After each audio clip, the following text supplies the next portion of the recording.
Yeah, I understand.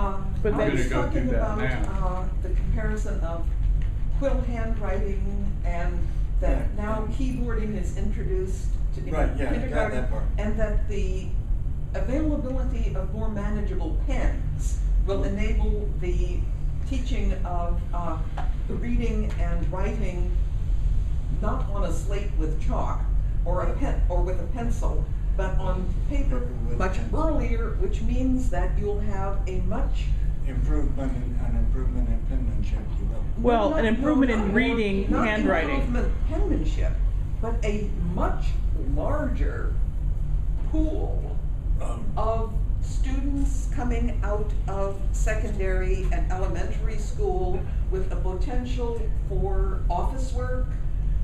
Who can write the business things and read the handwriting. Read the handwriting. They can read print, but the handwriting is a Okay. different skill. I understand what you're trying to say, but I honestly sort of disagree a little bit, because I think you're getting the pens, yeah. You're also getting typewriters, almost at the same time. I mean, Well, yeah, but one's cheaper than the other. But and typewriting is simply more consistent. Yeah, but your average village school Yeah, won't is be not going to be able to afford to teach every kid to typewrite. They are going to be able to afford to teach every kid to write with a Pen. ballpoint pen. By the time you get them into secondary schools, particularly the business schools, But what I was thinking of is that, you know, to teach children penmanship, you need to get pretty much every kid a pen. actually, no, you don't. You only need to give every kid access to a pen in the course of the school day, which means that Okay. if you So have you're gonna be. The classroom A- pen. if you have an 8-hour school day, divided into half-hour segments, Yeah. you need a pen for each 16 kids for them to practice for a half hour.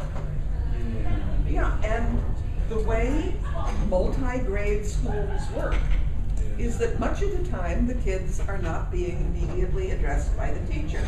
They're doing things on their own while he or she teaches a different class. On their Which slate. Yeah. On their slate or at their desk. On their or- slate or at their desk, We're yes. just talking of the one-room schoolhouse concept, which has a lot going for it, really, and the students Well, that's also. what they Oh, that's what they have. So Yeah. they're going. That's what it is now. They're not going That's to what we should have. consolidate schools No. for a long time because of transportation issues. Well, I have read that in many respects, the one-room schoolhouse is really very superior to our current educational model. It depends on the teacher. Well, yeah, that's got a lot of yeah. influence, but you've got students also helping each other, older Yeah. students tutoring the younger ones. No, I went to a One one-room room. 8th grade school, my whole elementary experience. In many ways, it was more flexible than a modern school system. Well, and those students who want to go ahead can. Well, no, move it's flexible some. in other ways. Those of you who want to leave can leave because we've hit our time limit, but I'll keep talking on this. Do you want to keep recording? I started school when I was 5. My father having brought to the attention of the teacher in the local school that I already knew how to read and write, and he thought that if I didn't start school pretty soon, I would be very bored in 1st grade. And she agreed, because the idea, of socializing people with their age groups was irrational when you had kids from 6 to what amounted to 16 in the same classroom, because it was an 8th grade school. But our local school really believed in the concept of slow learners and fast learners. In other words, everybody was going to know the 8th grade curriculum by the time they graduated. And if they were a fast learner, they might learn it in 6 years and be shipped off. And if they were slow learners, she'd keep them until they were 16. But they would, by golly, learn it before she let them out of that building. And good for her.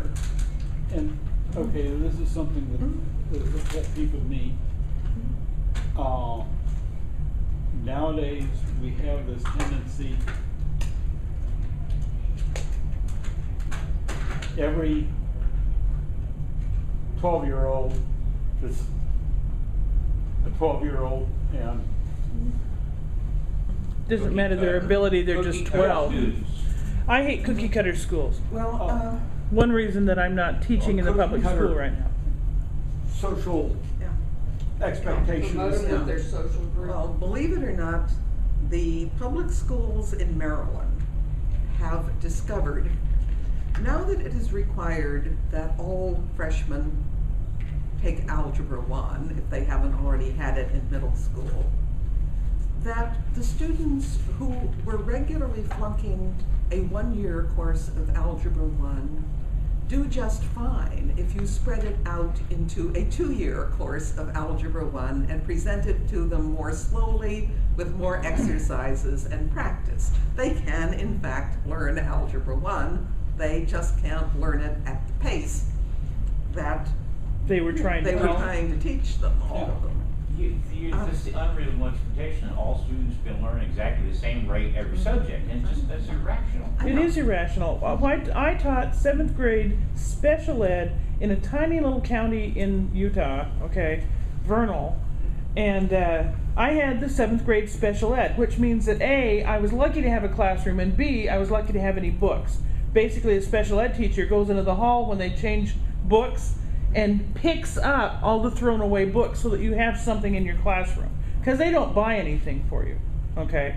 So they said, you have a math class, these are 7th graders, and I had the old books, so they were starting on the new books. And I just started in, and I had kids that were behaviorally handicapped, that were learning disabled, that were dyslexic. I had 2 kids that were mentally handicapped, that one, her IQ was 85, okay? And I just started, I only had 12 of them in that class. And I just started them at the beginning of the book, and then we started through and did 7th grade math, which is addition, subtraction, multiplication, division, and fractions. And that's all the whole year is. We finished the book before the 7th grade finished the book, and all of the kids in my class got A's because they all understood what was going on, which means I surpassed the 7th grade with my students who supposedly couldn't handle the subject matter in the classroom. Most people don't realize the American education system is based on a Prussian military model designed to turn out good soldiers. Well, good Not, citizens. not, Good well, citizens. you can split that however you want, but you're right, they want a cookie cutter Yes. student. They want them rather to than match the people- uniform. People that Yeah. have, As kindergarten, farming children farms. rather than having turning out pre-adults who are capable of Decision making. analyzing, of critical thinking, of independence. Okay, well, we are 5 minutes past time, Yeah, and I'm gonna many turn of us it off. need to go get food.